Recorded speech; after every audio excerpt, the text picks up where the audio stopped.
भाग, समय का भेद और हमारी असावधानी कई बार हमें समस्या में डाल देती और हमें पीड़ा पहुंचाती। फिर हम कभी अपने मित्रों से, कभी अपने आप से, कभी ईश्वर से केवल एक ही प्रश्न पूछते हैं कि क्यों, मेरे साथ ही ऐसा क्यों हुआ? इस प्रश्न का उत्तर किसी के पास नहीं। ये प्रश्न एक चक्रव्यूह की तरह है और इससे निकलने का मार्ग भी एक प्रश्न से ही आता है। यदि ऐसी अनुभूति हो तो स्वयं से प्रश्न पूछिए कि अब मैं ऐसा क्या करूं कि उस पीड़ा का अंत हो जाए। यदि मार्ग में बाधा आए तो ये प्रश्न ना करें कि बाधा मेरे समक्ष ही क्यों आई, बल्कि ये देखें कि उस बाधा से कई लोग आगे भी बढ़े हैं। आगे बढ़ने के लिए पांव से धरती को धकेलना पड़ता है।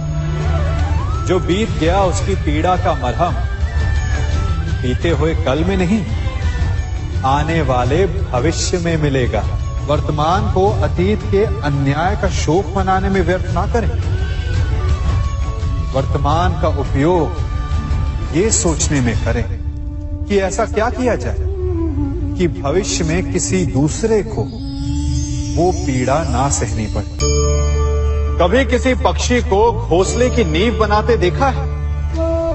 अथक परिश्रम करके तिनका तिनका बिटोर कर वो पक्षी अपना घोंसला बनाता है, अपनी संतान के लिए एक सुरक्षित घर बनाता है। और फिर कहीं से तीव्र आंधी आती है, भारी वर्षा होती है और उसका घोंसला तिनका तिनका करके बिखर जाता है। फिर वो पक्षी क्या करता है? वो रोता नहीं, ना ही विलाप करता है। वो बिना विलंब करे फिर से अपना घोंसला बनाना प्रारंभ कर देता है और सफलता पाता है। फिर हम क्यों छोटी छोटी असफलता से भयभीत होकर परिश्रम करना छोड़ देते हैं? एक बात सदा स्मरण रखिएगा, हर वृक्ष कुल्हाड़ी की एक मार से नीचे नहीं गिरता, हर चट्टान घन के एक प्रहार से नहीं टूटती। सफलता पाने के लिए अनावरत परिश्रम करना ही मात्र एक मार्ग है। स्वीकारण, सत्य का स्वीकारण मनुष्य के लिए बहुत ही महत्वपूर्ण है। जब तक मनुष्य सत्य को स्वीकार नहीं करता, उसे असत्य से लड़ने की शक्ति प्राप्त नहीं होती। जब आप भोजन करते हैं तो क्या होता है? आपका पेट स्वीकारता है कि वो भर चुका है और आप भोजन करना बंद कर देते हैं। जब आपको निद्रा आती है तो क्या होता है? आपका मन स्वीकारता है कि आपका शरीर थक चुका है और उसे विश्राम की आवश्यकता है। उसी प्रकार जब आपको किसी व्यसन को रोकना हो तो आपको स्वीकारना पड़ता है कि बहुत हो चुका, चाहे वो लालच हो या मदिरापान। उस व्यसन का त्यागना तभी प्रारंभ होता है जब आप ये स्वीकार कर लेते हैं कि आप उस व्यसन के बंधक हैं। हम में से ऐसा कोई नहीं जिनकी परछाई उनसे दूर रहती। हमारी परछाई सदैव हमारे साथ रहती है। कदाचित हमारी परछाई हमारे कर्मों के फलों का संकेत है। कदाचित इसी कारण कई बार हमें अपनी परछाई से भय भी लगता है, परंतु इस भय से निवारण पाने का एक साधन अवश्य है। वो है सूर्य की ओर मुख करना या किसी प्रकाश के स्रोत की ओर मुख करना, क्योंकि तब हमें हमारी परछाई दिखाई नहीं देती। यदि इसे जीवन के संदर्भ में देखें तो ये प्रकाश का स्रोत शुभ कर्मों की चेतना है।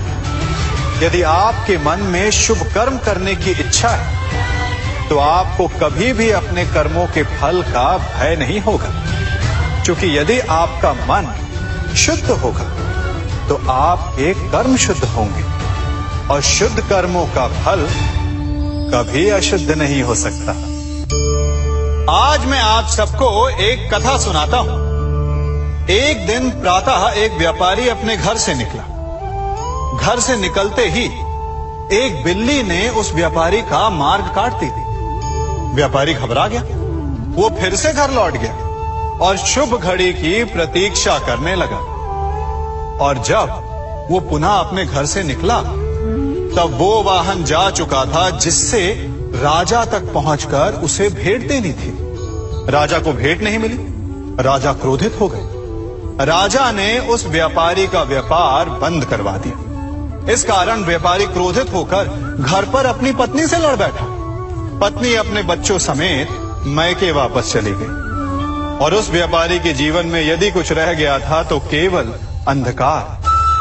और इन सब का कारण वो उस बिल्ली को मानता रहा जिसने उसका मार्ग काटा था।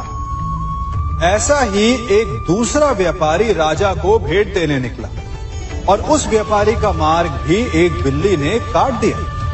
वो व्यापारी तनिक घबराया, परंतु उसने आगे बढ़ना अधिक उचित समझा। राजा तक वो समय पर पहुंचा। उसने राजा को भेंट दी। राजा प्रसन्न हुए और राजा ने व्यापारी को अपना व्यापार बढ़ाने की अनुमति दी, स्वर्ण आभूषण दी। जब व्यापारी घर पर पहुंचा तो पत्नी को आभूषण और अपने बच्चों को देने के लिए वस्त्र थे उसके पास। हर ओर प्रसन्नता थी। समझ रहे हैं ना? दोनों के साथ एक ही प्रकार की घटना हुई, परंतु दोनों की प्रतिक्रिया भिन्न थी। ऐसा ही हमारा जीवन भी है। हमारे जीवन में प्रारब्ध का अपना स्थान है, परंतु उससे कई अधिक महत्वपूर्ण हमारी प्रतिक्रिया, हमारे सोच का प्रभाव है। क्योंकि यही हमारे जीवन को आकार देते हैं। इसलिए अपनी सोच को सकारात्मक रखिए। आपका जीवन सदैव आनंदमय रहेगा। आप इन दो पात्रों को देख रहे हैं।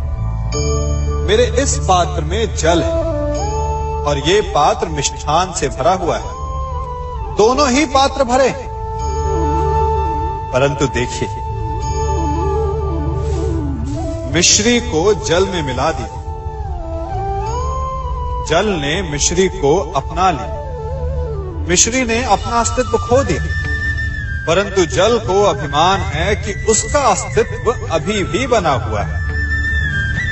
परंतु जो इस जल को चखेगा उसे अवश्य पता चल जाएगा कि ये जल अब वो जल नहीं रहा, ये अब शरबत बन गया। हमारा त्याग, हमारे बलिदान भी ऐसे ही होते हैं। जो इस बात को अनुभव करते हैं वो समझ सकते हैं कि कैसे हमने समय की धारा को बदल दिया। जो बलिदान देते हैं उनका अस्तित्व कभी नष्ट नहीं होता, अपितु उनका बलिदान संसार में कुछ ना कुछ परिवर्तन अवश्य लाता है। हम सभी कभी ना कभी, कहीं ना कहीं अपने जीवन में यात्रा अवश्य करते हैं। हमारी यात्रा में कभी पक्के रास्ते आते हैं तो कभी कच्चे रास्ते। पक्के रास्ते मनुष्य बनाता है और कच्चे रास्ते जानते हैं कैसे बनते हैं? चलते चलते बन जाते हैं। जब लोग एक स्थान से जाते हैं तो पैरों के दबाव से नीचे की घास कुचल जाती है। बार बार उस मार्ग से जाने से धीरे धीरे मार्ग स्वतः ही बन जाता है। और यही जीवन है, यही नियति है। जब आपके जीवन में आपको मार्ग ना मिले तो रुकिए नहीं, आगे बढ़ते रहिए और आपके पैरों के दबाव से मार्ग स्वतः ही बन जाएगा। हम सभी अपने जीवन में सफलता चाहते हैं, है ना? उसके लिए हम रात दिन परिश्रम करते हैं, कड़ी मेहनत करते हैं, परंतु फिर भी असफल हो जाते हैं। परंतु ऐसा क्यों होता है? कभी सोचा आप सबने? क्योंकि सफलता पाने का मंत्र बड़ा कठिन नहीं, बड़ा सरल है। उचित विचार, उचित समय, उचित स्थान पर उचित प्रहार। जब आपके विचार, समय, स्थान और प्रहार यानी परिश्रम उचित है, तो सफलता आप ही को मिलेगी। जिस प्रकार एक लोहकार लोहे से कुछ बनाते समय उस लोहे के सही ताप तक के आने की प्रतीक्षा करता है और समय आने पर उचित स्थान पर पर्याप्त बल से प्रहार करता है और लोहा आकार ले लेता है, ठीक उसी प्रकार आपकी सफलता भी आकार लेती है।